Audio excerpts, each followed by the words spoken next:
إحسانه والشكر له على توفيقه وامتنانه، وأشهد أن لا إله إلا الله وحده لا شريك له تعظيما لشأنه، وأشهد أن محمدا عبده ورسوله صلى الله عليه وعلى آله وأصحابه وإخوانه. أما بعد، فإن أحسن الحديث كتاب الله، وخير الهدى هدى نبينا محمد صلى الله عليه وسلم، وشر الأمور محدثاتها، وكل محدثة بدعة، وكل بدعة ضلالة، وكل ضلالة في النار.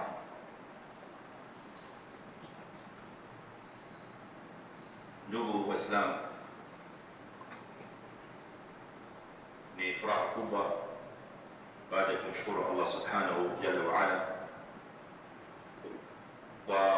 kutukutanisha katika sehemu kama hii iliyo tahara, iliyo fadhila na kheri nyingi, katika nyumba miongoni mwa nyumba za Allah subhanahu jalla wa ala. Na wanapokaa Waislamu katika nyumba ya Allah subhanahu wa ta'ala wakiwa wamejumuika pamoja kwa lengo na madhumuni ya kusoma kitabu chake na kujifundisha na kujifunza pamoja na mafundisho ya mtume wake Muhammad sallallahu alaihi wasallam,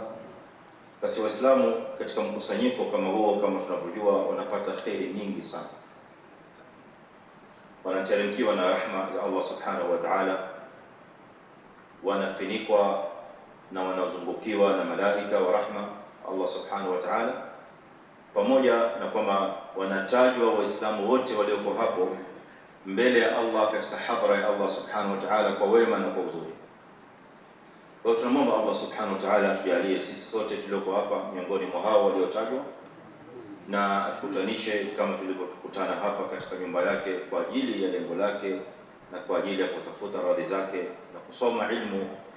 ya aliyoifundisha kupitia kwa Mtume Muhammad sallallahu alaihi wasallam.